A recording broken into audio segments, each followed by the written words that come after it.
कई पक्षियों के बीच एक चिड़ा पीहा और चिड़िया गोरी ने भी अपना घरौंदा बनाया था। चिड़िया गोरी बहुत चतुर और मेहनती थी। इसके विपरीत चिड़ा पीहा मोटी बुद्धि का आलसी पक्षी था। अजी सुनिए, मैं जा रही हूँ खाने का इंतजाम करने के लिए। बच्चों का ध्यान रखिएगा। हाँ हाँ यार जाओ, मेरी तबीयत ठीक नहीं है, यहीं बच्चों के पास बैठा हूँ। तबीयत ठीक नहीं है? खाने में क्या लाऊं? सब कुछ चलेगा, भूख बहुत तेज लगी है। घोंसले में जो था वो तो खा चुका हूँ, फिर भी पेट भरा ही नहीं। बीमारी में तुम्हारा ये हाल है? बच्चों का खाना भी खा गए। अब तो मुझे ज्यादा मेहनत करनी पड़ेगी। गोरी ने आसपास देखा तो उसे बड़ी घास में बहुत सारे बीज दिखाई पड़े। वो अपनी चोंच से बीज वाला घास का भाग तोड़कर घोंसले में लेकर आ गई। बच्चों आओ, पूरा खा लो, मैं फिर जाकर लाऊंगी। बच्चे खाने लगे और चिड़ा पीहा भी उनके साथ जुट गया। खाने के समय उसकी बीमारी चली गई थी। दरअसल वह अपनी आलस को बीमारी का नाम दे देता था। खाने के समय तुम्हारी तबीयत ठीक हो गई। अगर कुछ काम पड़े तो फिर से तबीयत खराब हो जाएगी। काम तो सब तुम कर लेती हो, मेरी भी तबीयत ठीक हो जाएगी तो मैं भी कर लूंगा।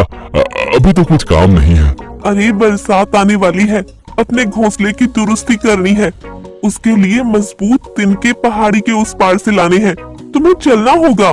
तुम पहले शुरुआत कर दो, बाद में मैं भी तुम्हारी मदद कर दूंगा। गोरी बेचारी बार बार जाकर सबके लिए खाना लाती थी और स्वयं सबके बाद खाती थी। दूसरे काम भी उसे ही करने पड़ते थे। बच्चों का सबसे ज्यादा ख्याल वही रखती थी। एक दिन गोरी बाहर गई हुई थी और एक चालाक लोमड़ी पेड़ के नीचे आ गई। सुनो सुनो, जंगल के सरकार शेर ने मुझे जंगल के बच्चों की गिनती का काम दिया है। बच्चे कमजोर ना हो, इसलिए उनके लिए कई स्वास्थ्य संबंधी सुविधाओं का इंतजाम किया है। जिसके घर में जितने बच्चे हो मुझे बता दो, ताकि योजना सही ढंग से लागू हो सके। अरे वाह, ये तो बड़ी अच्छी बात है। हमारे भी 4 बच्चे हैं। ठीक है, उन्हें नीचे लेकर आना, मैं सबकी गिनती और नामांकन कर लूंगी। बच्चों का भविष्य बन जाएगा, मुझे दुआ मिल जाएगी। मैं थोड़ी देर के बाद वापस आ रही हूँ। हाँ हाँ, मैं अपने बच्चों के भविष्य को लेकर बहुत चिंतित रहता हूँ, उन्हें नीचे लेकर आ जाऊंगा। पीहा ने उड़कर आसपास के पक्षियों के पास जाकर उन्हें भी अपने बच्चों का नामांकन कराने के लिए कहा। बहुत सारे पक्षी तैयार हो गए। पीहा और दूसरे पक्षी बच्चों को लेकर नीचे भी आ गए। इतने में गोरी आ गई। उसने खाना घोंसले में रख दिया। अजीब, बच्चों को नीचे लेकर क्यों आ गए? अभी ये सब बहुत छोटे हैं, इनका बाहर आना ठीक नहीं है। अरे दूसरे पक्षियों के बच्चे भी बाहर निकल आए हैं। अरे लोमड़ी बहन आई थी, उसने ही सभी बच्चों का नामांकन करने के लिए कहा। जंगल की सरकार के द्वारा वो हमारे बच्चों का भविष्य बनाना चाहती है। जंगल की सरकार बच्चों का भविष्य लोमड़ी के द्वारा? चलो पहले बच्चों को घोंसले में पहुंचाते हैं, इसके बाद असलियत का पता लगाते हैं। अरे बच्चों का भविष्य बन जाएगा। मैं भी सब समझती हूँ, अपने बच्चों की सुरक्षा के बारे में मुझसे ज्यादा कौन समझेगा? गोरी ने दूसरे पक्षियों को और अपने बच्चों को भी घोंसले में ले गई। इसके बाद वो उड़कर लोमड़ी के इलाके में चली गई। उसने देखा दोनों लोमड़ियां आपस में बात कर रही थीं। अरे मंजरी, मेरी योजना सफल हो रही है। अभी कुछ देर में चिड़िया के सब बच्चे नीचे आ जाएंगे और नामांकन के बहाने हम उन्हें चट कर जाएंगे। अरे हाँ, यह तो बड़ी खुशी की बात है। इसका मतलब आज तो पूरी दावत हो जाएगी। उन दोनों लोमड़ियों की बात सुनकर गोरी को पूरा विश्वास हो गया कि यह लोमड़ी की खतरनाक चाल है। वह उड़कर अपने इलाके में आ गई। उसने सब चिड़ियों के साथ साथ यह बात बंदर मंगरू को भी बता दी।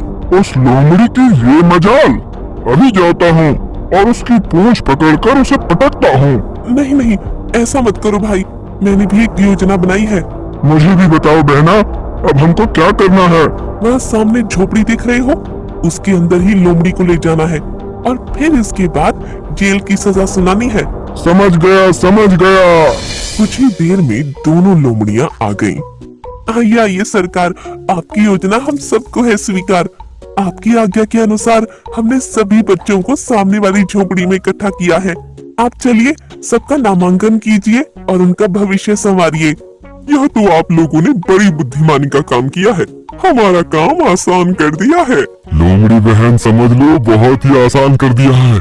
चलो झोपड़ी में चलते हैं, बच्चे उब रहे होंगे। जैसे ही दोनों लोमड़ियां दरवाजा खुलने के बाद अंदर झांकने लगी, मंगरू बंदर ने उन्हें ढकेल कर दरवाजा बाहर से बंद कर दिया। लोमड़ियां अंदर से दरवाजा पीटने लगी। अरे यहाँ अंदर कोई चिड़िया का बच्चा नहीं है, तुमने दरवाजा क्यों बंद कर दिया? दरवाजा खोलो, हमें बाहर निकालो। अंदर चिड़िया के बच्चे नहीं, सांप और बिच्छू मिलेंगे। गोरी बहन मैंने ही सांप और बिच्छू अंदर छोड़ दिए हैं, इन दोनों का स्वागत भी तो ढंग से होना चाहिए। अंदर अंधेरा है, कोई खिड़की भी नहीं है, सांप बिच्छू काटेंगे, हम उन्हें देख भी नहीं पाएंगे और मर जाएंगे।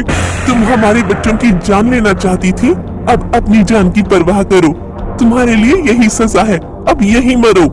गोरी और मंगरू और सभी पक्षी दोनों लोमड़ियों को हमेशा के लिए उस झोपड़ी में बंद करके वहां से चल पड़े। इस तरह गोरी की चतुराई काम आई, दोनों लोमड़ियों ने सही